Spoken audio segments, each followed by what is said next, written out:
आप खुद फैसला कीजिए कि एक मुसलमान को आपने धोखा दिया और कल कयामत के दिन जब वो अल्लाह की बारगाह में कहेगा कि फला के कहने पर मैंने इत्मीनान कर लिया, ये तो मुसलमान है, ये तो कलमा पढ़ने वाला है, ये तो मेरे नबी का चाहने वाला है, ये तो मस्जिदों में सजदा करने वाला है, ये तो हमारे कुरान को पढ़ने वाला है, ये भला झूठ कैसे बोल सकता है। लेकिन अगर किसी ने झूठ बोला तो अब आप खुद अंदाजा लगाइए कि जिसने उस पर भरोसा किया आपने उसको कितना बड़ा धोखा दिया।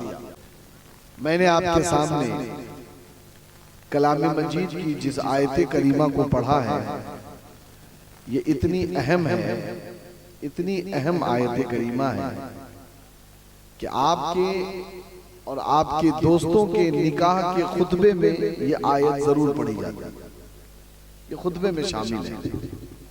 लेकिन जब आप निकाह करने जाते हैं या कहीं आप बारात जाते हैं तो आपका मकसद ना आपको निकाह से लेना देना है ना, ना खुतबे से लेना देना है, ना आपको किसी तरीके से दूल्हे से लेना देना है। बहुत दूल्हे के क्लोज फ्रेंड हुए तो आप उसके बगल में थोड़ी देर चिपक के बैठेंगे, 2-4 सेल्फी लेंगे, उसके बाद कट लेंगे। बाकी रहा जब निकाह का मसला आएगा तो देखा जाएगा अब्बा अब्बा इधर उधर जो 2-4 लोग रहेंगे वो करेंगे निकाह, ने बाकी लोगों का मकसद तो चिल्ला चिल्ली से होता है कि नहीं। किसी को टांग ढूंढनी रहती है तो किसी को पैर ढूंढना रहता है, तो किसी को बोटी पसंद है तो किसी को कुछ पसंद है, किसी को रोटी पसंद है। और आजकल हमारी शादियों में हुक्का बार लग रहा है तो हुक्का पसंद है कि नहीं। कुछ दिनों में बियर न लगने लगे, हमें डर लग रहा है, अल्लाह रहम फरमाए। अरे क्या बात है, जिस चीज का कोई औचित्य कोई मतलब ही नहीं है, जिस चीज का कोई लेना देना नहीं है, ऐसी चीजों को रखने से क्या फायदा है, सिवाय इसके कि आपका बेटा आपके सामने एक झूठ मूठ के। एक में बात आ गई है तो सुन लीजिए, ये जो वो होता है ना चावल वाला पैरा, गेहूं, अरे वो धान का, तो वो जब आप ठंडियों में जलाइए और उसके बाद उसको मुंह से खींचिए तो उसमें से धुआं निकलता है ना, बीड़ी की तरह लगता है। तो अब बचपने का जमाना था, एक दफा मैंने इसे खींच लिया और अब्बा ने फिर मुझे ऐसा खींचा कि न पूछिए।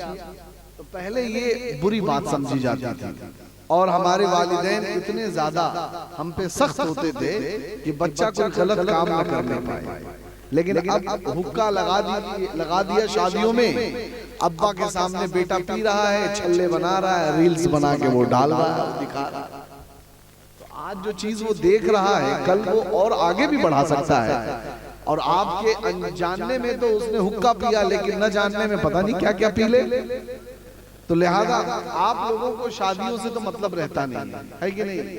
अगर शादी वाले ने गाड़ी कर दी तो हर गाड़ी में एक आदमी जाए, दूसरा बाराती बैठ नहीं सकता। एडजस्टिंग नाम की तो चीज नहीं है हम मुसलमानों में कि भाई बारात दूसरे की है, एक गाड़ी 7 सीटर है तो कम से कम 6 आदमी तो बैठ जाओ।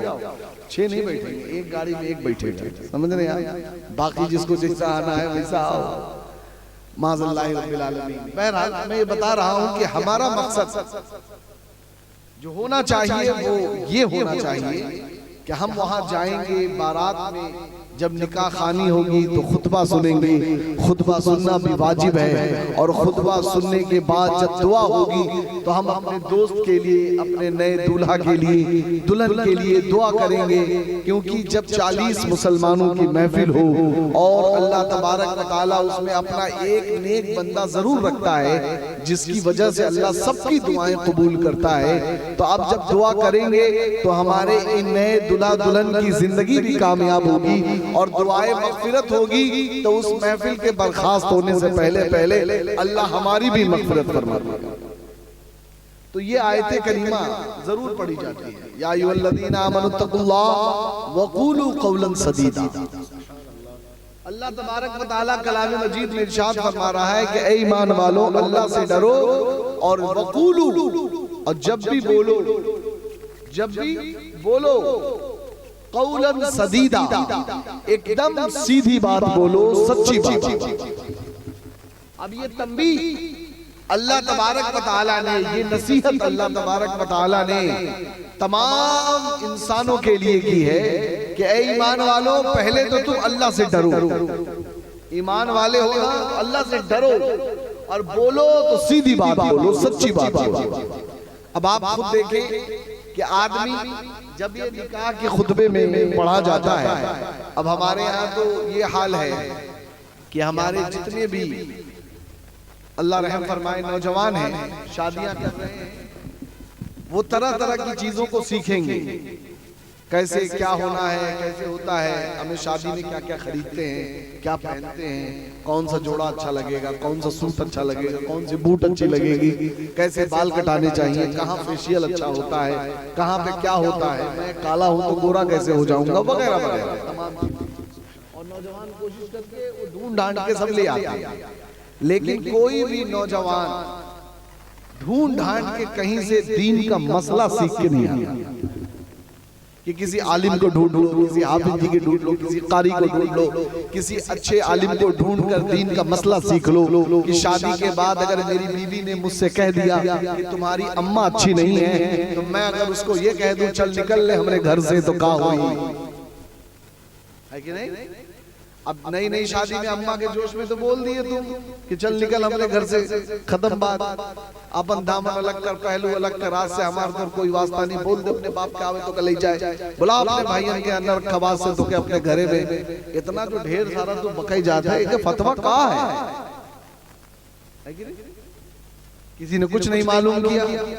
हद तो ये हो जाती है कि आप अगर नापाक हो गए तो पाक कैसे होंगे, ये मसला तक नहीं पता है कि आपके साथ अगर नजासत लग गई तो कैसे आप उसे सफाई करेंगे, कैसे धोएंगे, कैसे नहाएंगे, आपको बिल्कुल पता नहीं। नहाने के फर्ज पूछ लिए जाए तो आदमी 5-5 फर्ज बता देता है कि नहाने में 5 फर्ज है।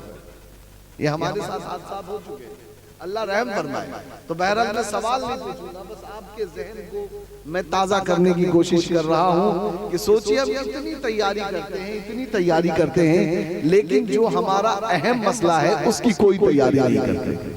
न लड़की को बाप सिखाना चाहता है कि बेटी तुम अपने मसलों को जान लो कि कैसे तुम्हारे मसले बनेंगे। अब चूंकि ये महफिल एक इज्तिमाई महफिल है, इसमें बड़े बूढ़े और बच्चे जवान सब बैठे हैं, मेरी बहनें भी सुन रही हैं, वरना अगर ये महफिल सिर्फ हमारे नौजवानों की होती, खास शादी वालों की होती, तो ऐसे ऐसे डीपली मसाइल हैं, जब आप सुनेंगे तो आपकी आंखें फटी रह जाएंगी कि मेरी शादी के इतने दिन हो गए और मुझे आज तक ये मसला ही नहीं पता। समझ रहे हैं आप? तो बहरहाल अल्लाह रहम फरमाए, हम बताना ये चाहते हैं कि हम इतनी कोशिश करते हैं, इतनी तैयारी करते हैं, लेकिन ये तैयारी कतई नहीं करते कि हमें अपनी जिंदगी के बारे में जानना चाहिए। जो हमारी नई जिंदगी जो शुरू हो रही है ये कैसे गुजारे, इसके बारे में कोई तैयारी नहीं। और उन्हीं तैयारियों में ये भी है कि हमारा कोई नौजवान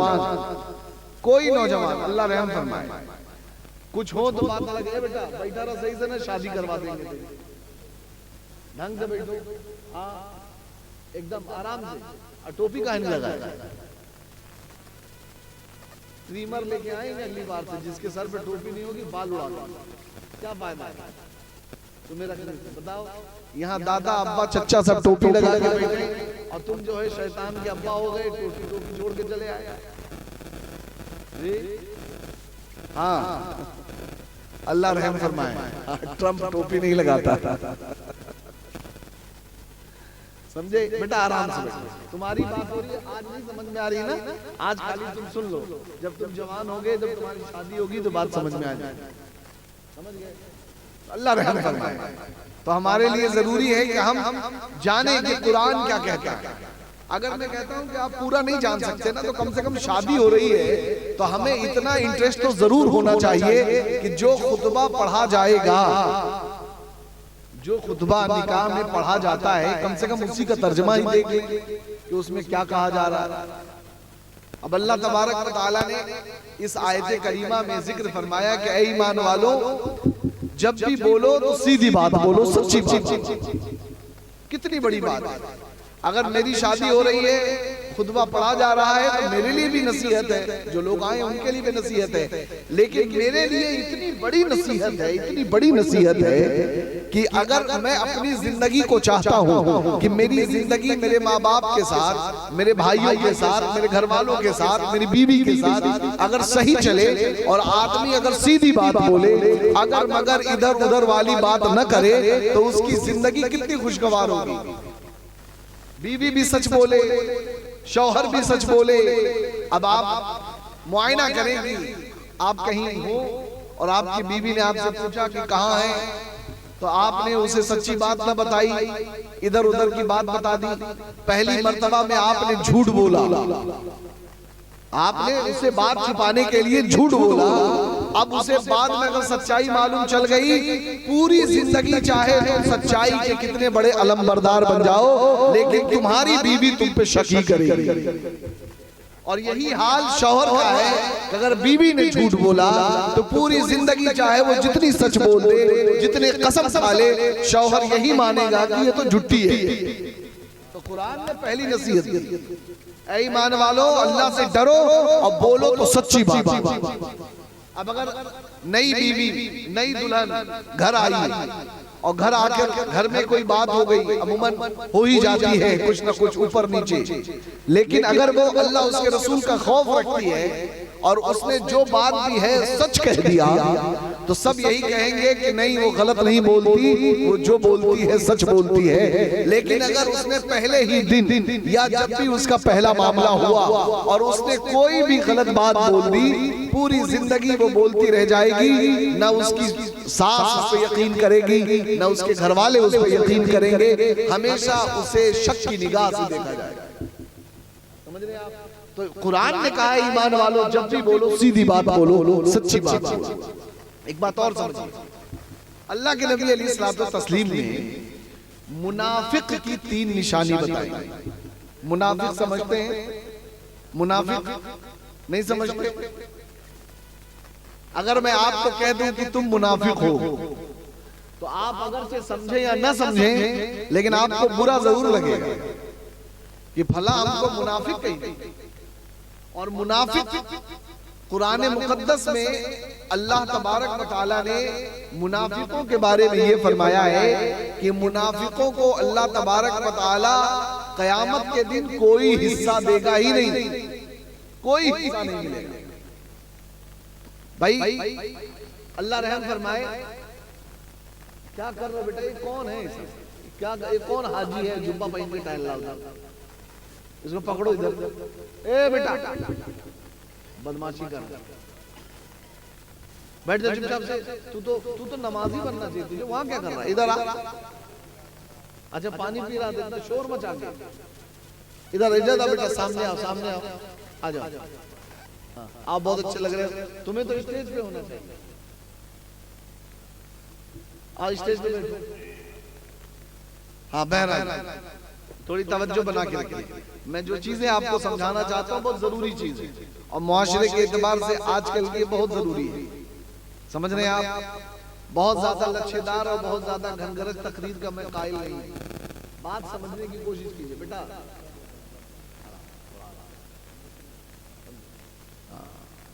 नहीं सुनना बेटा चले जाओ, मैं सब्र कर लूंगा, लेकिन हंसो नहीं आप बैठ के, वरना मैं फिर हंसने पे तकलीफ करूंगा।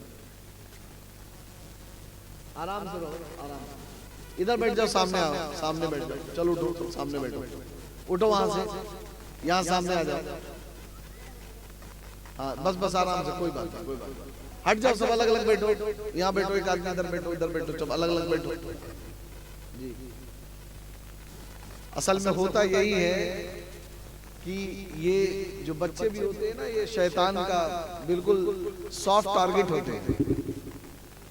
अब जाहिर सी बात है, अगर वो फुरकान से कहा, फुरकान हंसा है, तो फुरकान के दिल में थोड़ा सा तो रहेगा यार, लोग क्या कहेंगे यार, लेकिन उनको का वो हंस दिए, उनको हंसा दिया, महफिल तवज्जो उधर चली गई, तो बस ऐसे होता है। तो ये बहुत हमारे लिए जरूरी है कि हम महफिलों को जब भी सजाएं तो थोड़ा एहतियात और इत्मीनान से उसको रखें।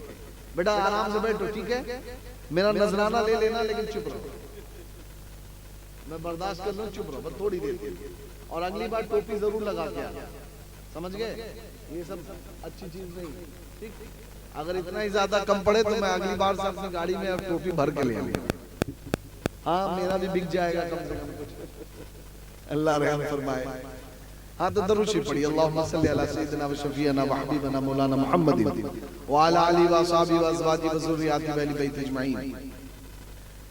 तो मुनाफिक उसे कहते हैं कि जो सामने दिखाए कुछ और करे कुछ, जबान से बोले कुछ और दिल में हो कुछ। और ये मुनाफिक अल्लाह के नबी हम सब के आका हुजूर सरवर कौनैन सल्लल्लाहु अलैहि वसल्लम के जमाने भी थे, और कुरान ने इनकी जम के मजम्मत की है कि जब नबी की बारगाह में आए तो फिर नबी का हो जाए, और जब पलट के अपने लोगों में जाए तो कहें अरे हम तो हंसी मजाक करने जाते हैं। आप सोचिए, अल्लाह के नबी अलैहिस्सलातु तस्लीम की बारगाह में जो हंसी मजाक करे, कुरान ने तो ये कहा या अय्युहल्लज़ीना आमनू ला तरफऊ अस्वातकुम, कि अगर ईमान वाले हो ना तो तुम्हारी आवाज भी नबी की बारगाह में बुलंद नहीं होनी चाहिए, अपनी आवाज को पस्त रखो। इन्नल्लज़ीना यग़ुद्दूना अस्वातहुम इंदा रसूलिल्लाह, अपने निगाहों को झुका लो, अपनी आवाज को पस्त कर लो। ये अदब है ईमान वालों के लिए। तो ईमान वालों के लिए ये अदब का तकाजा है। और मुनाफिकों का क्या हाल कि अल्लाह के नबी अलैहिस्सलातु तस्लीम की बारगाह में आवे तो आपकी बातें करें, जब अपने लोगों में जाएं तो कहें हम तो हंसी मजाक करने गए। इनको कुरान ने मुनाफिक कहा है। ये होते हैं मुनाफिक। और मुनाफिक की 3 निशानियां अल्लाह के नबी अलैहिस्सलाम ने बयान की। पहली निशानी मुनाफिक की यह है कि मुनाफिक जब भी बोलता है झूठ बोलता है। क्या बोलता है? जब भी बोलता है झूठ बोलता है। दूसरी निशानी यह है कि मुनाफिक जब भी वादा करता है वादे को कभी पूरा नहीं करता, वादा खिलाफी करता है। और तीसरी निशानी यह है कि जो भी मुनाफिक होता है वो अमानत में खयानत करता है, अमानत की हिफाजत कभी नहीं करता। ये 3 निशानी है मुनाफिक। अब आप खुद सोचें, पहली चीज कि मुनाफिक की पहली निशानी यह है कि जब भी बोले तो झूठ बोले। अब आप मुसलमान बनना पसंद करेंगे या माज़अल्लाह मुनाफिक? ये मुसलमान बनना पसंद करेंगे तो कभी भी झूठ नहीं बोलना है। और यही आपको अल्लाह तबारक व तआला ने कलाम मजीद में इरशाद फरमाया कि ऐ ईमान वालो, जब भी बोलो तो सीधी बात बोलो, सच्ची बात बोलो, कभी भी तुम झूठ का सहारा मत लो। आप झूठ का एक बार सहारा लेके बच जाएंगे, लेकिन जो बचना है आपका वक्तिया है। फिर किसी ने पूछ लिया तो आपको उस बचने के लिए दोबारा झूठ बोलना पड़ेगा। फिर किसी ने पूछ लिया तो तीसरी बार झूठ बोलना पड़ेगा। यानी झूठ का सिलसिला चलता रहेगा और आप कभी बच नहीं पाएंगे। लेकिन सच की खूबी ये होती है कि आदमी ने अगर एक बार सच बोल दिया बात ही खत्म हो गई, दोबारा कोई सवाल ही नहीं। लेकिन आपने झूठ बोला, झूठ पे झूठ, झूठ पे झूठ, बचने के लिए झूठ बोलते रहे। और जब आदमी झूठ बोलता है तो अल्लाह के नबी अलैहिस्सलाम ने इरशाद फरमाया कि उसके मुंह से ऐसी बदबू आती है, वो हमें और आपको नहीं समझ में आएगी। लेकिन अल्लाह के नबी अलैहिस्सलाम ने इरशाद फरमाया कि जब बंदा झूठ बोलता है तो उसके मुंह से ऐसी बदबू निकलती है कि रहमत के फरिश्ते उससे दूर भाग जाते हैं। रहमत के फरिश्ते उससे दूर भाग जाते हैं, चले जाते हैं। आदमी जब झूठ का सहारा लेगा तो अब उसकी बातें सही नहीं होंगी। आदमी को लगता है कि मैं सिर्फ झूठ बोल रहा हूं, लेकिन जब आदमी झूठ बोलता है तो सिर्फ झूठ नहीं बोलता। जब उसने सीधी बात नहीं बताई, सच्ची बात नहीं बताई, तो उसने एक साथ कई ऐसे काम किए जिसकी तरफ उसकी तवज्जो ही नहीं गई। पहली चीज ये, एक मुसलमान की इज्जत खाने काबा से अफजल है। क्या बोल रहा हूं मैं फिर से? एक मुसलमान की इज्जत, एक मुसलमान, अब वो कोई भी मुसलमान हो, हमारे यहाँ जात बिरादरी नहीं है। हमारे यहाँ सिर्फ कलमे ला इलाहा इल्लल्लाह है। हमारे यहाँ सिर्फ अल्लाह उसके रसूल सल्लल्लाहु अलैहि वसल्लम की मोहब्बत है। अगर ऐसा मुसलमान है, कोई भी हो, किसी बिरादरी से हो, किसी जात से ताल्लुक रखे, इससे लेना देना नहीं, उस मुसलमान की इज्जत खाने काबा से अफजल है। तो जब कोई झूठ बोलता है तो आपने एक मुसलमान का एहतराम नहीं किया। एक मुसलमान का एहतराम क्या है? जब एक जानवर को आप झूठा यूं यूं करके नहीं बुला सकते, धोखा नहीं दे सकते, उसे आप पर्दे में नहीं रख सकते, तो एक मुसलमान को आप पर्दे में रखेंगे? एक मुसलमान के लिए आप झूठ बोलेंगे? जब एक जानवर का इतना एहतराम शरीयत इस्लाम करती है, तो फिर सलाह सोचे कि एक मुसलमान का एहतराम कितना बुलंद होगा।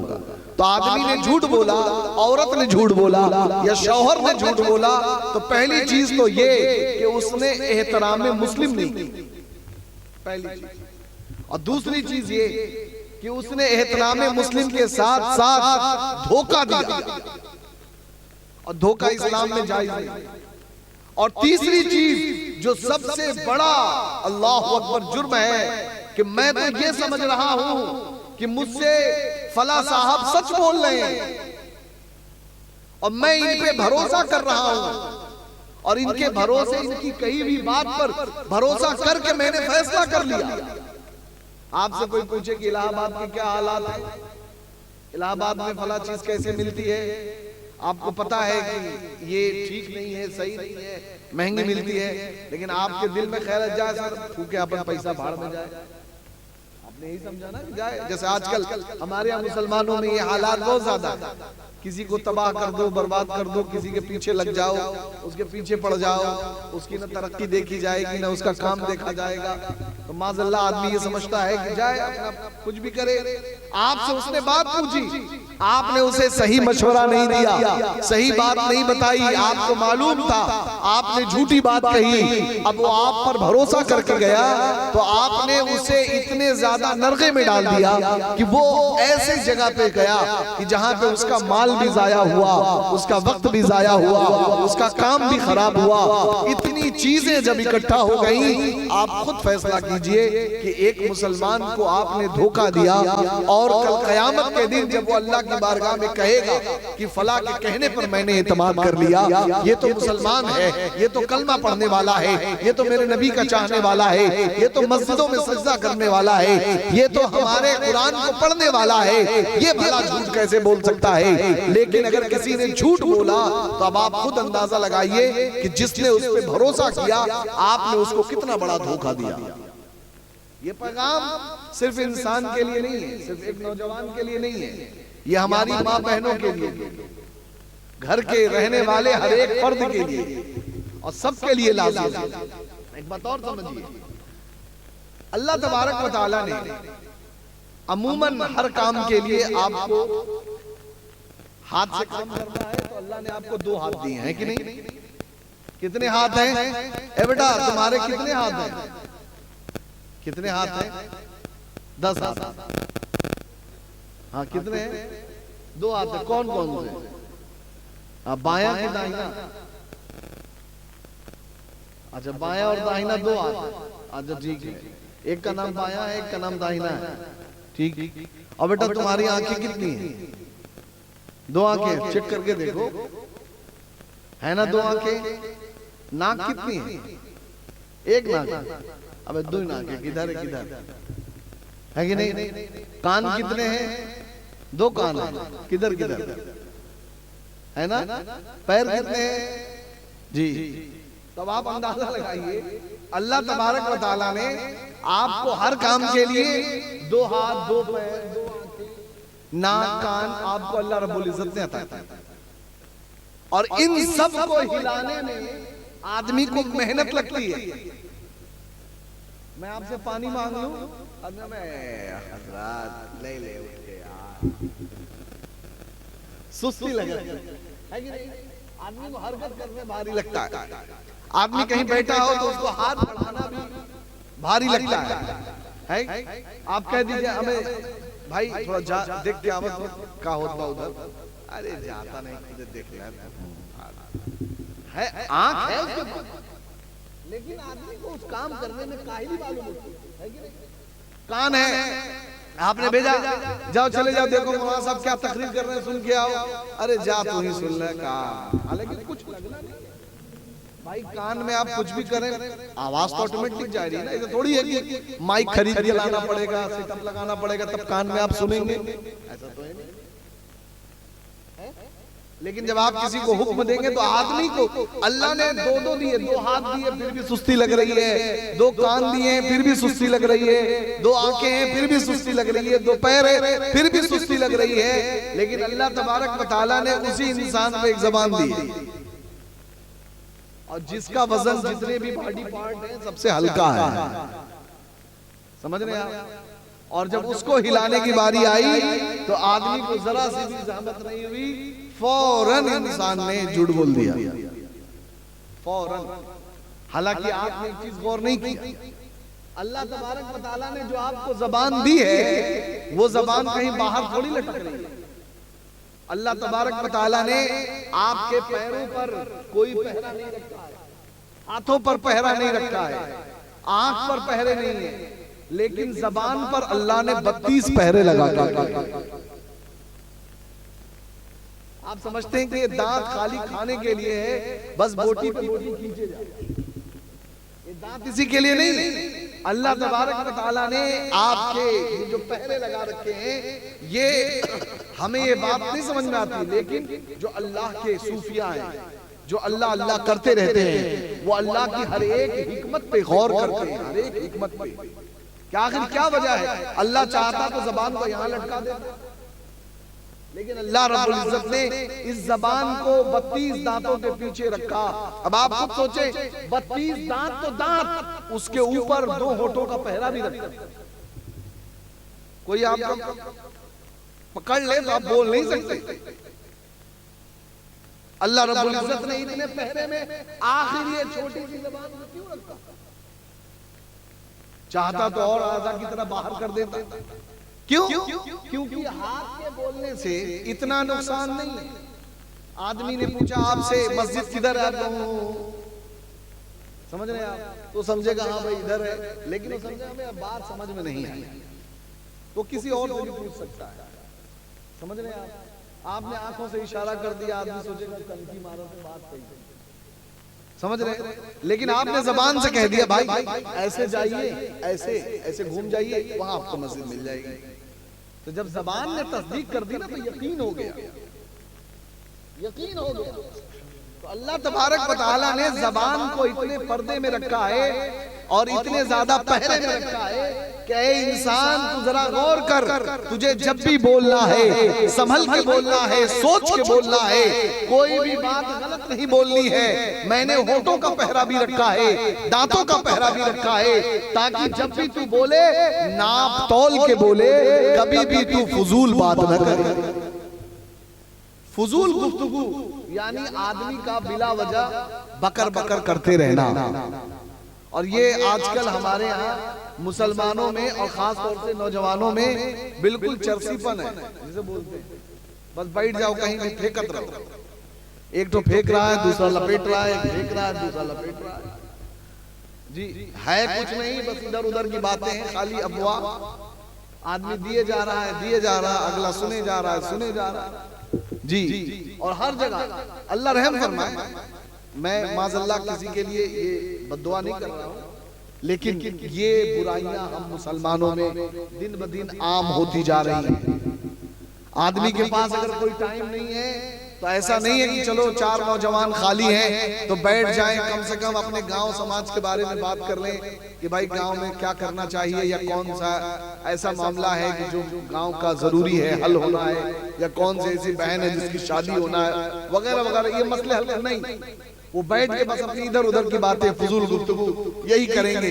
और हमारे नौजवान और हमारी नौजवान बहनें भी माज़अल्लाह रब्बिल आलमीन, आजकल मोबाइल का जमाना है, सिवाय फालतू बात और जहन्नम में ले जाने वाली बातों के कुछ समझ नहीं आता।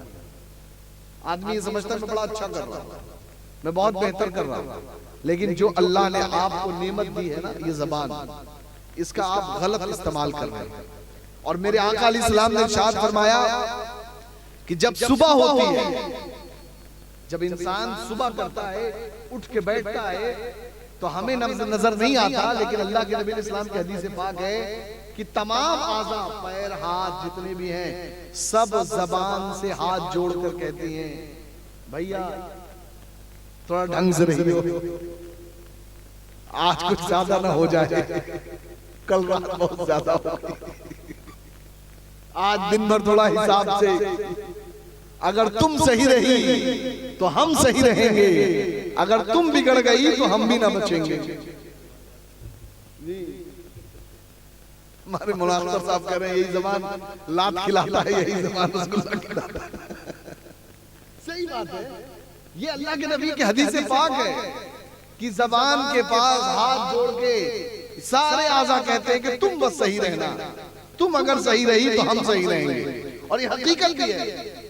आदमी अच्छा खासा है और कहीं बैठा है, लाख लोग उसे बुरा भला कहें, वो कुछ ना बोले, आदमी ये समझेगा कि यार मुंह लगने से कोई फायदा नहीं, कोई असर नहीं, चलो हटो यहाँ से। लेकिन आदमी अच्छा खासा बैठा है और कोई बड़ा आ गया, थोड़ी सी ठोकर लग गई, उसने कहा तेरी माँ का। अब पता चला कि वो थोड़ा सा मजबूत निकला तो उसने धर दिया उसी पे, अम्मा बहन सब हो गए। अल्लाह रहम फरमाए।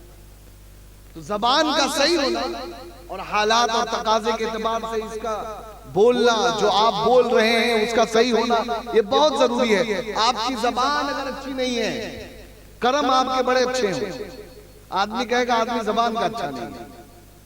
आप कुछ भी करते हो, कितनी भी जरूरतें हो, इंसान अपना मन मार लेगा कि फला के पास नहीं जाना है भाई, उसकी जबान अच्छी नहीं।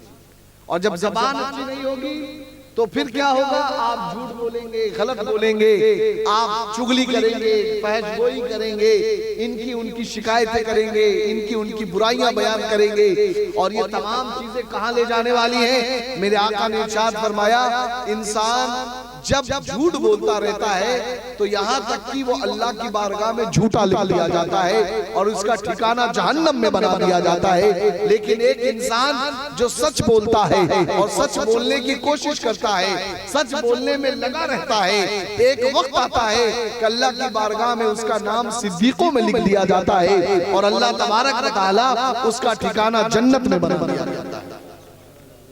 समझ रहे हैं? तो हमें क्या करना है? सच बोलना है। क्या बोलना है? जरा जोर से क्या बोलना है? जरा जोर से सच बोलना है।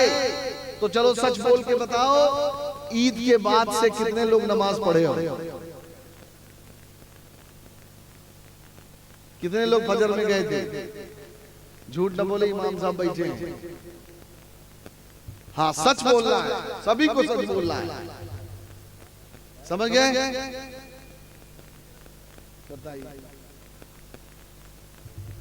बताइए। अल्लाह रहम फरमाए। मैं देखिए, मैं कुछ नहीं कह रहा हूं, मैं बस बोल रहा हूं आपसे कि सच बोलना है। अगर सच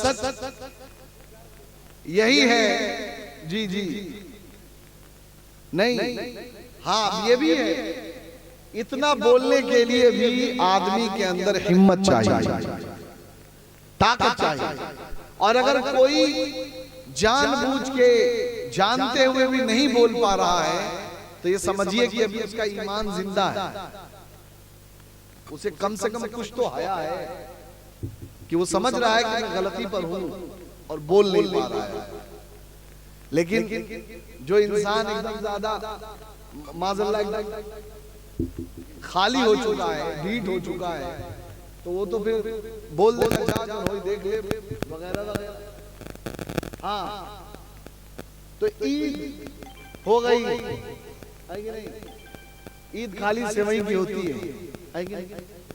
सेवई खाए ईद क्यों होती है? बोलो नया कपड़ा पहनने के लिए, सेवई खाने के लिए, मेला घूमने के लिए, है ना, ईदी लेने के लिए, इसीलिए ईद हुई थी। ईद किस लिए होती है? कोई बताओ जल्दी से। ईद क्यों मनाई जाती है? अब बेटा तुम बताओ, तुम बताओ, ईद क्यों मनाई जाती है? हाँ, और ईद इसलिए मनाई जाती है ताकि तुम लोग सेल्फी ले सको, है कि नहीं? अच्छे अच्छे कपड़े पहन के रील्स बना सको। और हमारी बहनें भी इसमें खूब आगे हैं। जिनका काम पर्दा करना था, उनका काम अब माज़अल्लाह दिखाना हो गया है। अगर मैं जाके कह दूं किसी लड़की से तुम्हारी मेहंदी बहुत अच्छी लग रही है, तो अगले दिन कहेंगे मौलाना बड़ा बदतमीज है। लेकिन हो क्या रहा है माज़ल्लाहि रब्बिल आलमीन, तुम अपनी इज्जतों को खुद ही नीलाम कर रही हो। अपने कपड़े को, अपने जिस्म को, अपने चेहरे को, अपने हाथों को, अपने पैरों को माज़ल्लाह नुमाया करके गैरों के सामने आपने परोस दिया है। और जो ये जुर्म आप कर रहे हैं, आप बहुत दूर नहीं जाएंगे, एक जमाना आएगा कि जिस तरीके से आज एआई का जमाना है, और इस एआई में आप कुछ भी तसव्वुर कर ले, एक नक्शा बना दीजिए, आप खाका खींच दीजिए और कहिए कि मेरे दादा कैसे थे, आपके दादा की तस्वीर बना देगा जी एआई। आप पूछे उससे कुछ भी, हालात को बनाकर तैयार कर देगा आपके सामने। तो जो चीजें हम सोशल मीडिया पे डाल रहे हैं ना, कल को ये हमारे खिलाफ हथियार हो सकते हैं। हमारे कौम, हमारी समाज, हमारे घर के लिए, हमारी इज्जत और आबरू के खिलाफ इस्तेमाल किए जा सकते हैं। इस वजह से इन चीजों से हमारी बहनें भी दूर रहें और हमारे नौजवान भी दूर रहें। बिला वजह ऐसी चीजों को बिल्कुल भी अपने पास न लाएं, न उनके करीब जाएं।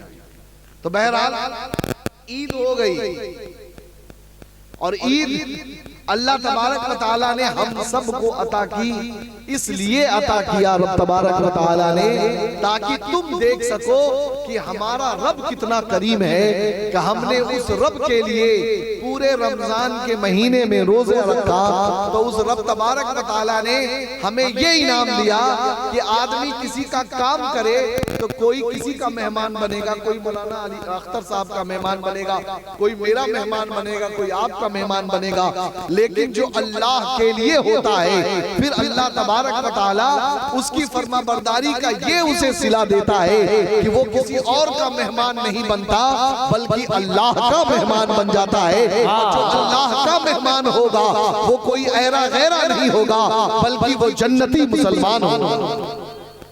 तो अल्लाह तबारक व तआला आपको अपना मेहमान बनाता है, अपना मेहमान बना के आपको इज्जतें देता है, शरफ देता है। मेरे अजीज, मेरे मोहतरम, अल्लाह तबारक व तआला ने आपको ईद का मौका दिया, ईद गुजर गई तो ईद ही गुजरी है ना, फर्ज नमाज तो नहीं गुजरी ना जी।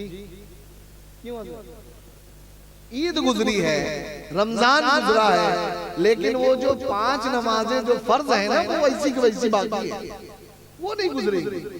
वो कब गुजरेंगी? जब तक तुम मर न जाओ। जब तक मर न जाओ तब तक तो न गुजरेंगी। और अगर बचने की बहुत ज्यादा आपको जरूरत है कि मुझे नमाज नहीं पढ़ना, तो पागल हो जाओ। पागल हो जाओगे, शरीयत आपसे नमाज का मुतालबा नहीं करेगी। लेकिन और कोई कंडीशन नहीं है आपको बचने की।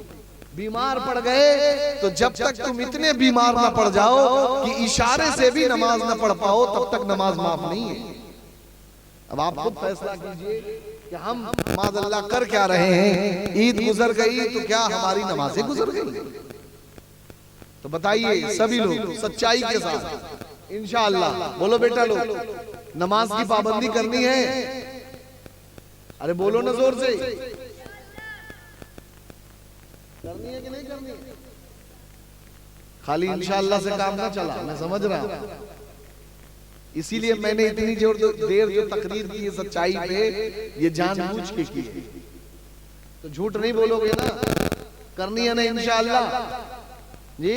सब एक दूसरे को गवाह बनाओ और एक दूसरे से कहो इंशाअल्लाह हम लोग कल सुबह से क्या, बल्कि अभी भी इशा का टाइम बाकी है, इशा की नमाज पढ़ के सोएंगे इंशाअल्लाह, और कल सुबह से फजर की पाबंदी करेंगे।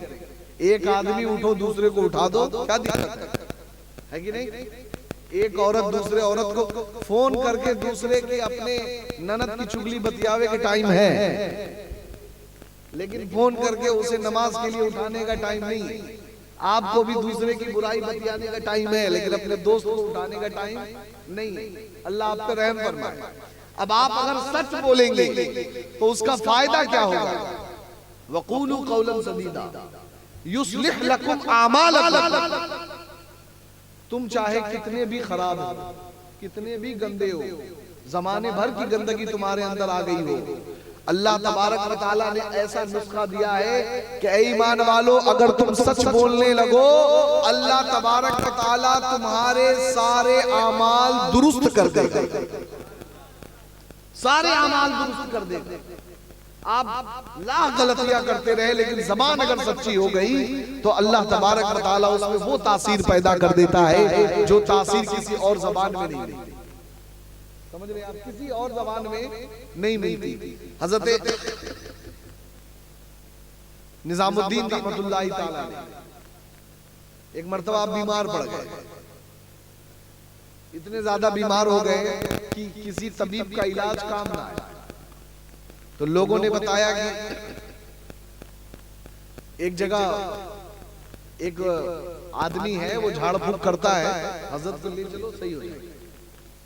तो हजरत के ऊपर बेहोशी तारी हो गई, तो आपके मुरीद आपको उठा के ले गए। तो उसने अपना जो भी कुछ किया और करने के बाद दम किया। बहरहाल कुछ देर के बाद हजरत का फाका हो गया, हजरत ठीक हो गए। तो हजरत ने देखा, आंख खुली, मुझे कहाँ ले आए? तो मुरीदों ने कहा कि हजरत आपकी तबीयत बहुत ज्यादा खराब हो गई थी, माफी दें, हमें मजबूरी में लाना, कुछ और समझ नहीं आ रहा।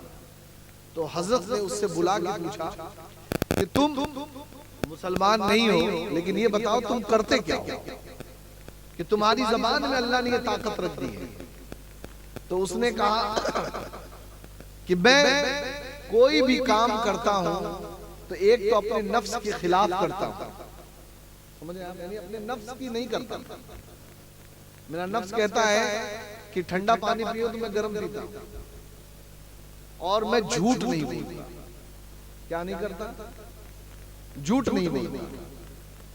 तो अल्लाह तबारक व तआला ने जो मुसलमान नहीं है वो जब झूठ से परहेज करता है तो उसकी जबान में अल्लाह ऐसी ताकत पैदा कर देता है कि अल्लाह तबारक व तआला के वक्त के वली को शिफा मिल जाती है। तो अंदाजा लगाइए, अगर हम और आप अगर सच्चे तौर पे अपनी जबान को सीधी कर लें, सच्ची कर लें, साफ कर लें, तो अल्लाह उसमें कितनी ताकत पैदा कर देगा, है ना। हज़रत ख्वाजा निजामुद्दीन रहमतुल्लाहि ताला ने कहा कि तूने कहा कि तू अपने नफ्स के खिलाफ करता है और झूठ नहीं बोलता, तो सच तो यही है कि अल्लाह एक है, और नफ्स के खिलाफ ये है कि तेरा नफ्स ये कह रहा है कि तू इस्लाम के खिलाफ करे, यानी तू और माबूदों की पूजा करे, लेकिन नफ्स ये है कि तू इसके खिलाफ करे, तो लिहाजा तू इसके खिलाफ कर। बात अल्लाह वाले की थी, समझ में आ गई, कलमा पढ़ के मुसलमान हो। समझ गए? तो अपनी जबान को सच्ची रखेंगे तो ये फायदा। पहला फायदा, युस्लिह लकुम आमालकुम, अल्लाह तुम्हारे सारे अमल को दुरुस्त कर देगा। जो सच बोलेगा उसका कोई काम गलत हो ही नहीं सकता, कोई काम उसका बिगड़ ही नहीं सकता, क्योंकि रब का फरमान है युस्लिह लकुम आमालकुम। दूसरा, वयगफिर लकुम ज़ुनूबकुम, सबसे बड़ा इनाम है सच बोलेंगे, अल्लाह तबारक व तआला आपके तमाम गुनाहों को माफ कर देगा। क्या कर देगा? जरा जोर से। सच बोलेंगे तो अल्लाह तबारक व तआला तमाम गुनाहों को माफ कर देगा।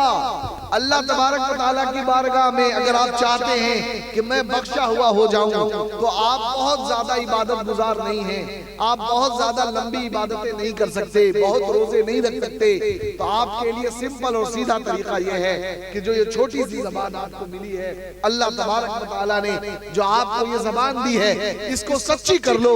अल्लाह तुम्हारे काम भी बना देगा, तुम्हारे गुनाहों को भी माफ कर देगा। क्या करेगा? अल्लाह रब्बुल इज्जत गुनाहों को माफ फरमा देगा।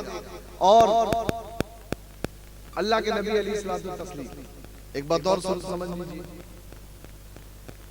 कि अल्लाह के नबी अलैहिस्सलातु तस्लीम को झूठ से कितनी नफरत। आपने कुरान मुकद्दस में एक सूरे का नाम सुना होगा, सूरे तौबा। क्या है? सूरे तौबा 10वें पारे में है, और इसे सूरे गज़ब भी कहा जाता है।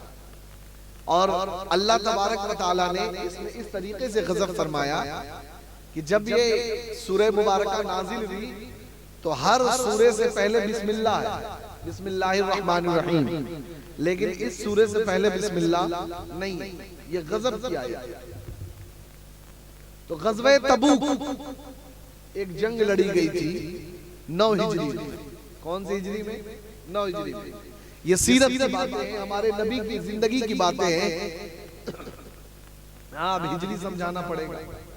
हिजरी जानते हैं? हिजरी मैंने आपसे कहा 9 हिजरी, समझ में आया? हिजरी नहीं समझ में आया? खिचड़ी समझ में आता है? अरे हाँ, कम से कम कुछ तो समझ में आवे भाई। खिचड़ी तो समझ में आती हो, लेकिन हिजरी समझ में नहीं आएगी, क्योंकि तुमने खिचड़ी पे ज्यादा जोर दिया है, हिजरी पे नहीं। अगर आप लोगों ने पढ़ाई लिखाई पे थोड़ा गौर किया होता तो समझ में आता। हाँ, पीछे वाला बच्चा बोल रहा मुझे हिजरी समझ में आता है। बता बेटा, हिजरी जानते हो किसे कहते हैं? जब किसी लड़के की शादी हो जाए और वो अपने अब्बा का घर छोड़ के ससुराल में बस जाए, उसे हिजरत कहते हैं।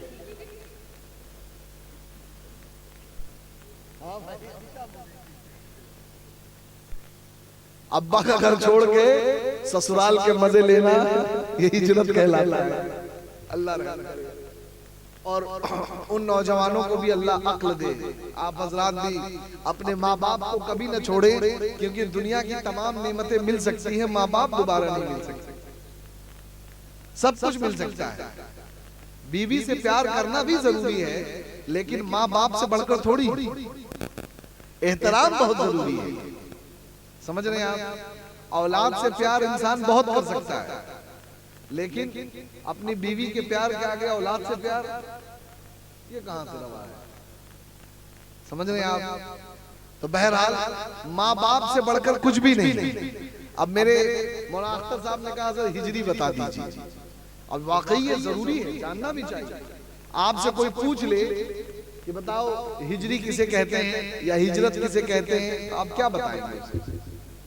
और जलसा जो होता है ये इसीलिए होता है, इसलिए थोड़ी होता है कि जलसे में आए खूब हा हा हो कर लिए और उसके बाद सुबह कहाँ गए पता नहीं चला, क्या तालीम दी गई कुछ खबर नहीं, क्या बात हुई उसका कुछ इल्म नहीं। तो ये जलसे का मकसद नहीं है।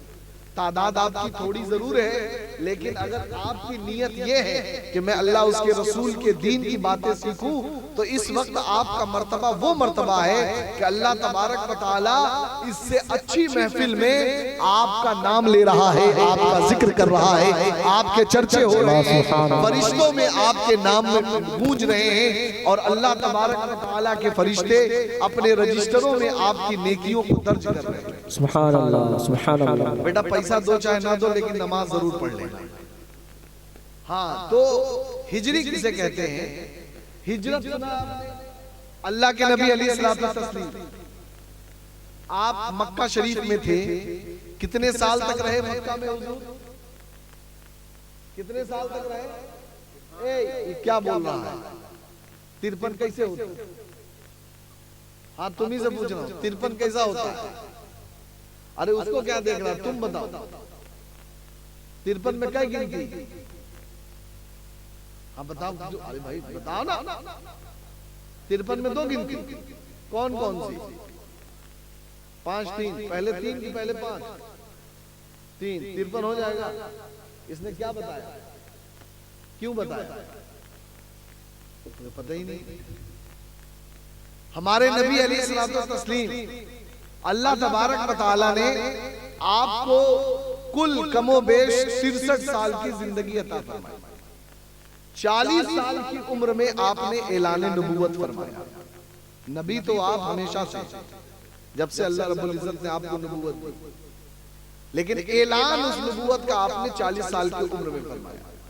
और 40 साल से लेके 53 साल तक, 52 साल कुछ महीने, यानी 53 साल मोटा मोटा आपने मक्के शरीफ में तबलीग फरमाई। फिर अल्लाह का हुक्म आया कि ए नबी आप हिजरत करें, तो आपने हिजरत करके मक्का शरीफ से मदीने की तरफ आपने मक्का शरीफ को छोड़ा और मदीने की तरफ तशरीफ ले गए। तो अल्लाह के दीन के लिए और ऐसी जगह की तरफ हिजरत करना, यानी जाना जहां पे हम इस्लाम को, अल्लाह के दीन को, अल्लाह के अहकामात को अच्छे से फॉलो कर सकें, उस पे अमल कर सकें, कोई मनाही ना हो, कोई रोक टोक ना हो, ऐसी जगह जाना हमारे लिए जरूरी हो जाता है। जबकि हम पर कहीं ऐसी जगह आ जाए जहां पे ये इबादतें कर पाना मुश्किल हो, तो उसे जब एक जगह को छोड़कर दूसरी जगह जाते हैं, उसे हिजरत कहते हैं। और जब मेरे नबी ने हिजरत किया, उसी साल से हिजरी तारीख का आगाज हुआ। समझ रहे हैं? हिजरी जो लिखी जाती है, यानी जिस साल अल्लाह के नबी अलैहिस्सलाम ने मक्का शरीफ से मदीने की तरफ हिजरत की, वो हिजरी वाला साल हो गया। तो 9 हिजरी, यानी मेरे नबी जब मक्का से मदीने पाक गए तो मदीने पाक जाने के 9 साल बाद 9 हिजरी गज़वे तबूक हुआ। तो गज़वे तबूक बहुत दूर था, तबूक एक इलाका था, गर्म इलाका था, बहुत दूर था। अल्लाह के नबी अलैहिस्सलाम ने फरमाया चलो, मुसलमानों की हालत इतनी ज्यादा कमजोर थी कि सही से चलने के लिए सवारी नहीं थी, खाने के लिए खाना नहीं था। यहाँ तक कि एक मुसलमान एक खजूर को चूसता था, फिर उसी खजूर को दूसरा मुसलमान चूसता था, फिर तीसरा मुसलमान चूसता था। यानी कोई खजूर को खाता नहीं था, बल चूस के अपनी भूख मिटा लेते थे। इतनी गुर्बत और इतनी ज्यादा तंगी थी। और ऐसे में मुसलमानों को अल्लाह के नबी ने हुक्म दिया कि तबूक चलो।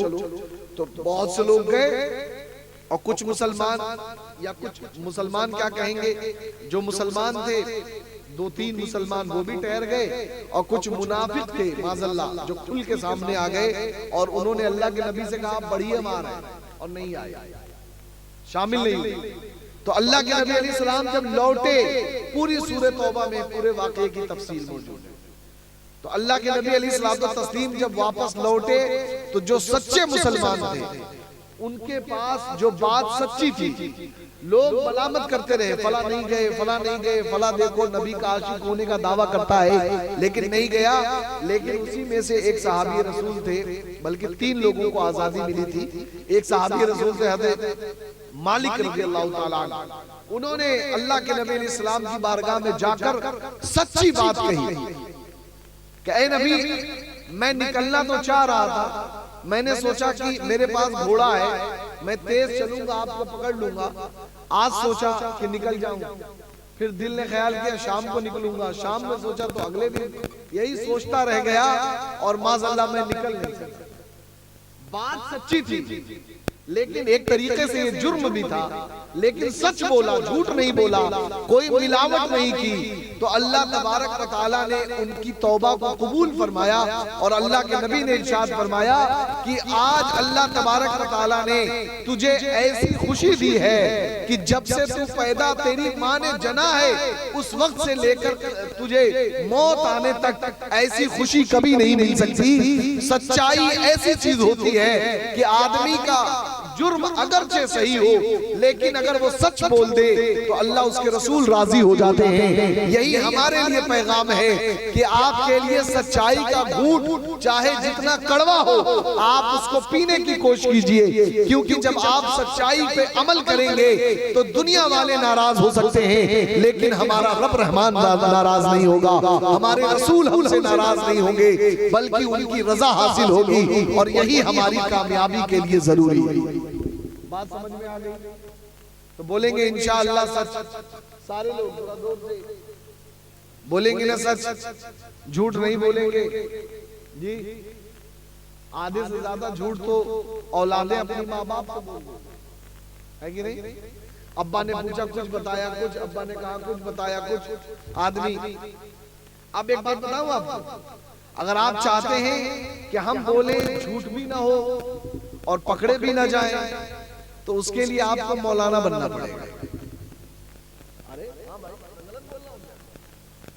आपको मौलाना बनना पड़ेगा, मंतिक पढ़ना पड़ेगा कि बात ऐसी हो, झूठ भी ना हो और हमारा काम भी चल जाए। समझ रहे हैं आप? अल्लाह उसके रसूल की बारगाह में पकड़ भी ना हो, तो उसके लिए आपको मौलाना बनना पड़ेगा। तो मौलाना बनेंगे आप सभी लोग? बोलो मौलाना बनोगे? जोर से जी, बनेंगे मौलाना? अरे क्या करेंगे मौलाना बन गया? मौलाना बन जाएंगे आप, न सही से आपको नौकरी मिलेगी, न सही से आपको खाना मिलेगा, है कि नहीं? आप तो यही समझते हैं, लेकिन मौलाना बनो, बहुत ढेर फायदा है मौलाना बनने में। एक दुनिया भी संवर जाएगी, आखिरत भी संवर जाएगी। इल्म हासिल करेंगे, जितनों को सिखाएंगे उसका फायदा अलग। उसके अलावा जहां भी जाएंगे कोई दस्तरखान बोटी से खाली नहीं मिलेगा। समझ रहे हैं आप? अल्लाह बड़ी हिकमत अता फरमाता है। तो हाँ, ये हम मौलाना अख्तर साहब कह रहे हैं, हमने देसी घी खाया, हमने मुर्गा खाया, देख के हमारा हाथ अभी तक बैठ रहा है। बहरहाल अल्लाह आप पे रहम फरमाए। बताना यह है सभी के लिए, हमारी बहनों के लिए भी, आप सभी हज़रात के लिए भी, अपनी ज़बान सच्ची कीजिए। अपने अमल को सच्चा कीजिए। जो आपका जाहिर दिखे वही बातिन हो, जो बातिन है वही जाहिर हो। कभी भी किसी को धोखा देने की कोशिश मत कीजिए, कभी भी किसी को गलत बात बताने की कोशिश मत कीजिए। आप सच्चे होंगे इंशाअल्लाह आपका वजूद सच्चा बनेगा, आपके अमल सच्चे होंगे, अल्लाह आपके गुनाहों को माफ कर देगा। वयग़फिर लकुम ज़ुनूबकुम, और फिर आगे अल्लाह तबारक व तआला ने फरमाया वमन युतिइल्लाह व रसूलहु फ़क़द फ़ाज़ फ़ौज़न अज़ीमा, जो अल्लाह उसके रसूल की इताअत करता है वो कामयाबी की मंजिलों पे होता है। और कैसी कामयाबी, फौज़न अज़ीमा। इस तरीके की आयतें करीमा कुरान में 3 ही है। फौज़न अज़ीमा, अजीम कामयाबी, बड़ी कामयाबी, नुमाया कामयाबी, ऐसी कामयाबी कि जिसको देखकर सब कहें क्या कामयाबी पाई है। वो कामयाबी सच्चाई से हासिल हो सकती है, वो कामयाबी अपने अमल को सही बनाने से साबित हो सकती है। अगर आप चाहते हैं कि आपको ये कामयाबी मिले और अल्लाह हमें अजीम कामयाबी दे, तो उसके लिए आज ही से अपनी जबान को सच्ची कर लीजिए, अपने आप को सच्चा कर लीजिए। जो भी कहना है सच कहिए, चाहे कितना भी नुकसान हो। इंशाअल्लाह आप दुनिया और आखिरत में बेहतरीन भलाइयों के मालिक होंगे। समझ रहे हैं? बात समझ में आ गई? अगर कुछ समझ में ना आया हो तो पूछ लीजिए जी। मौलाना बनने का फायदा नहीं समझ में आया आपको? इनका वजन इस उम्र में 60 किलो का होना चाहिए, लेकिन मौलाना बनने का फायदा यह है कि 80 किलो के होंगे। इल्म हासिल करिए, बहुत जरूरी है इल्म हासिल करना। अब जैसे इल्म हासिल करने का फायदा यह है कि एक मर्तबा अल्लाह के नबी अलैहिस्सलातु तस्लीम के जमाने में एक जंग लड़ी गई जिसे बोलते हैं गज़वे खंदक। क्या बोलते हैं? जोर से, गज़वे खंदक। जब आप जाएंगे मदीने पाक को आप देखेंगे कि वहां पे खंदक के निशान भी मौजूद हैं। तो अल्लाह के नबी अलैहिस्सलातु तस्लीम एक सहाबी रसूल को भेजा कि जाओ पता लगा के आओ कि उनके यहाँ क्या मशवरा चल रहा है। तो वो सहाबी रसूल गए, सख्त ठंडी की रातें थी और वो सहाबी रसूल किसी तरीके से पहुंच गए अपना वहां पे और जाके बैठ गए महफिल में। आलिम बनने का फायदा बता रहा हूं आपसे। बैठ गए, इतने में किसी ने खबर दे दी कि लग रहा कोई जासूस घुस गया। अगर आदमी पढ़ा लिखा ना होता तो घबरा जाता, लेकिन वो पढ़े लिखे कुरान के आलिम थे। जैसे ही खबर मिली कि कोई जासूस घुस गया है, खुद उठ के खड़े हो गए। तो नहीं हो, तुम तो नहीं हो, लगे सभी को पकड़ के पूछ रहे। तो सबने देखा कि हाँ हाँ पूछो और पूछो, जरा देखो कौन है। अब पता चला कि खुद ही जासूस थे। तो ये आलिम बनने के फायदे, समझ रहे आप? एक फायदा और सुन लीजिए, आदमी बात भी कहे और झूठी भी ना हो। अल्लाह के नबी अलैहिस्सलातु तस्लीम के पास एक सहाबी आए। तो अल्लाह के नबी अलैहिस्सलातु तस्लीम ने उनसे कहा कि तुम उसी के बच्चे हो ना जिसकी आंख के बीच में काला काला है? जिसके आंख के बीच में कालापन है, तुम उसी के बच्चे हो ना। तो अब जाहिर सी बात है कि जितने भी लोग हैं उनकी आंखों के बीच में काला ही होगा। समझ रहे हैं? तो ये अल्लाह के नबी अलैहिस्सलातु तस्लीम का एक तरीका था मजाक का, झूठ भी ना हो और बात भी सच्ची हो और मजा आ। समझ रहे हैं? इसी तरीके से हज़रत अबू बकर सिद्दीक रज़ियल्लाहु ताला अन्हु और हमारे आका अलैहिस्सलाम एक मर्तबा खजूर खा रहे थे। तो अल्लाह के नबी अलैहिस्सलाम ने क्या काम किया? खजूर खाई और जितनी गिठलियां थी सब हज़रत अबू बकर सिद्दीक की तरफ रखी। कहा है अबू बकर आपने तो बहुत खाया। कहने लगा हाँ या नबी अल्लाह मैंने तो खाया नजर आ रहा है, आपने तो ऐसा खाया कि कुछ नजर ही नहीं आ रहा। तो ये झूठ भी नहीं है और क्या है? मजा भी है। तो ये बारीक बातें हैं और बारीक चीजें हैं। अल्लाह तबारक व तआला हम सबको तौफीक दे कि हम इल्म हासिल करें और हम सभी को तौफीक दे कि हमारी जबान सच्ची हो, हमारे अमल अच्छे हो। क्योंकि जब जबान सच्ची होगी ना, आपका घर परिवार अच्छा होगा, आपकी जिंदगी अच्छी होगी, आपके घर में सुकून आएगा, इत्मीनान आएगा। जब जबान अच्छी होगी तो अल्लाह खुद फरमा रहा है कि मैं तुम्हारे अमल को अच्छा कर दूंगा, और जब तुम्हारा अमल अच्छा होगा तुम्हारे गुनाहों को माफ कर दूंगा। जब जबान अच्छी होगी इंशाअल्लाह जब आप इंतकाल करेंगे तो हर आदमी यही कहेगा एक सच्चे का जनाजा जा रहा है, और हर एक सच्चे के पीछे चलने वाले अपने आप को खुशनसीब महसूस करेंगे। लेकिन जरा सोचे, कोई आदमी जिंदगी भर झूठ बोले, इंतकाल कर जाए तो लोग कहेंगे बड़ा झूठा आदमी था। आप जब भी अपनी जिंदगी का इख्तिताम करें, आप उसी हाल में करें कि अल्लाह हमसे राजी हो, रसूल वकार हमसे राजी हो, और उसके लिए जरूरी ये है कि अपनी जबान को सच्ची करेंगे इंशाअल्लाह। जो कहिए वो कीजिए, वादा खिलाफी, जरा जोर से वादा खिलाफी नहीं करना है।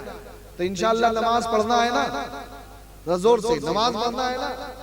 इस कमेटी का नाम है आशिकाने अहले बैत जी। क्या नाम है? और अहले बैत को सबसे ज्यादा इश्क किससे था? जोर से।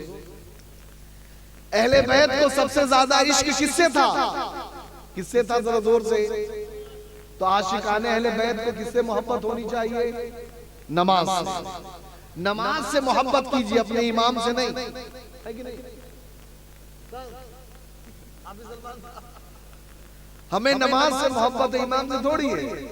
आदमी इमाम की बुराई बताएगा, इमाम के खिलाफ पड़ जाएगा, पीछे पड़ जाएगा, तरह तरह की चीजें करेगा और पढ़ेगा नमाज उसी के पीछे।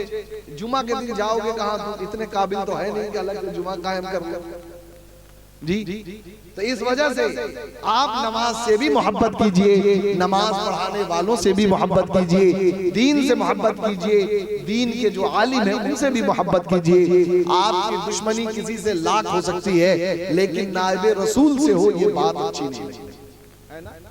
और इसी तरीके से नायबे रसूल को भी होना चाहिए कि उसका अमल ऐसा हो, किरदार ऐसा हो कि किसी की जात को तकलीफ ना हो। हमेशा कोशिश ऐसी करे कि जब उसको लोग देखें तो ये समझे कि ये जो कर रहे हैं यकीनन नबी की सुन्नतों से कर रहे हैं, शरीयत से कर रहे हैं, कुरान और हदीस से कर रहे हैं। अगर ये अमल होगा तो इंशाअल्लाह जिंदगी में कामयाबी होगी। तो आशिकाने अहले बैत इंशाअल्लाह नमाजों की पाबंदी जोर से। अरे तुम लोग अहले बैत के आशिक नहीं हो गया? बोलो नमाजों की पाबंदी हाँ करना है ना। ऐशा तो नहीं पढ़े हो? नहीं पढ़े हो ना? तो ऐशा की नमाज पढ़ के सोएंगे? बोले इंशाअल्लाह जी। कोई मुश्किल काम नहीं है, 17 रकात तो होता है। मौलाना होते हो तो शॉर्टकट में निकल जाते, लेकिन मौलाना नहीं हो तो 17 पढ़ो, है ना। तो 17 रकात पढ़नी है। कितनी पढ़नी है? 17 रकात पढ़ के सो। 4 सुन्नत। ये उठाओ इस माइक वाले लड़के को, ए बेटा, हाँ तुम्हारा वजू टूट गया, तुम्हारा वजू टूट गया, वजू बना के आओ, नमाज पढ़नी है 17 रकात। कितनी पढ़नी है? 17 रकात नमाज पढ़नी है इंशाअल्लाह। और नमाज पढ़ के ही सोइएगा, और आपको पढ़ने में तो टाइम ही नहीं लगता। आएगी नहीं? झारखंडी बाबा बोलता है ये सब जिन्नात है। आपको पढ़ने में तो टाइम लगता नहीं है। कब सूरे फातिहा खत्म हो गई, कब सूरे मिला लिया, कब तहियात पढ़ लिया, है कि नहीं। जैसे छोटा बच्चा अपने अब्बा को देख कैसे करता है, बस वही हाल हमारी आवाम का है। लेकिन एक बात बताऊं मैं आपको, आप चाहे जैसे भी, चाहे जैसे हो, अल्लाह तबारक व तआला को अपने बंदों की अदा पसंद है जो वो अदा अपने महबूब की सूरत में करता है। माना कि मुझे बहुत नहीं आता, माना कि मुझे बहुत इल्म नहीं है, लेकिन या अल्लाह तेरे महबूब की अदाओं पर तेरी बारगाह में झुकने का अदब तो है, सलीका तो है। बस इतना जान लीजिए, अगर आपने यही तरीका रखा तो आपको कामयाबी मिलेगी। यही वजह है कि हमारी नमाजों के लिए इमाम रखा जाता है कि कम से कम जो हमारी फर्ज नमाजें हैं। अच्छा लड़का है, इस्तिंजा टूट रहा है, वजू बना के आएगा। नमाज पढ़नी है जी, कम से कम हमारी जो नमाजें हैं, फर्ज नमाजें, वो नमाजें सही से हो जाए। तो उसके लिए जरूरी है कि आप फर्ज नमाजें इमाम के पीछे पढ़ा करें, समझ गए? तो आप कोशिश कीजिए कि हम नमाज दुरुस्त कर लें। आप कोशिश कीजिए कि हम अपनी जो नमाज फर्ज कम से कम वो इमाम के पीछे पढ़ें, ताकि हमारी नमाज दुरुस्त हो जाए। बाकी नफली नमाजें जो कुछ भी हैं उनको आप अदा करें। एक आखिरी बात बता दूं, एक सहाबी रसूल आए अल्लाह के नबी अलैहि सलाम के पास, पूछा या रसूल अल्लाह क़यामत कब आएगी? तो अल्लाह के नबी ने पूछा कि मेरे सहाबी, तुम क़यामत के बारे में पूछ रहे हो, लेकिन क़यामत की कुछ तैयारी भी है, बस क़यामत के बारे में पूछ रहे हो? तो उन्होंने कहा या रसूल अल्लाह, मैं एक छोटा सा आदमी हूँ, मैं नमाजें पढ़ लेता हूँ और बहुत ज्यादा न रोजे रख पाता हूँ, यानी जो फर्ज रोजे उनको रखता हूँ और रोजे नहीं रखता, मैं बहुत नवाफिल की कसरत करता हूँ, लेकिन इतना जरूर है कि मैं अल्लाह उसके रसूल से प्यार करता हूँ। तो मेरे नबी ने फरमाया कि मेरे सहाबी, अगर तेरा यही अमल है तो अल्लाह तबारक व तआला तुझे उनके साथ उठाएगा जिनसे तू मोहब्बत करता है। अगर मोहब्बत अल्लाह उसके रसूल से ऐसी है तो यकीन जान लीजिए कल हश्र के मैदान में हम उठेंगे तो हम वहीं आशिकाने अहले बैत के साए के तले उठेंगे, हम उन्हीं अहले बैत के साए में उठेंगे जिनसे हमने मोहब्बत की है। कहीं इमाम हुसैन होंगे तो कहीं इमाम हसन होंगे तो कहीं अली होंगे तो कहीं ख्वाजा होंगे तो कहीं पे हुजूर गौसे पाक होंगे। बस शर्त यह है आप इन्हीं से जानिए, इन्हीं को मानिए, इन्हीं की जिंदगी पे अमल कीजिए। अगर ये रवैया रहा तो इंशाअल्लाह दुनिया में भी आपको कामयाबी मिलेगी, आखिरत में भी कामयाबी मिलेगी। तो इंशाअल्लाह अमल करना है ना, जरूर अमल करना है। तो अल्लाह तबारक व तआला हम तमामी को बोलने सुनने से ज्यादा अमल की तौफीक नसीब अता फरमाए। जिन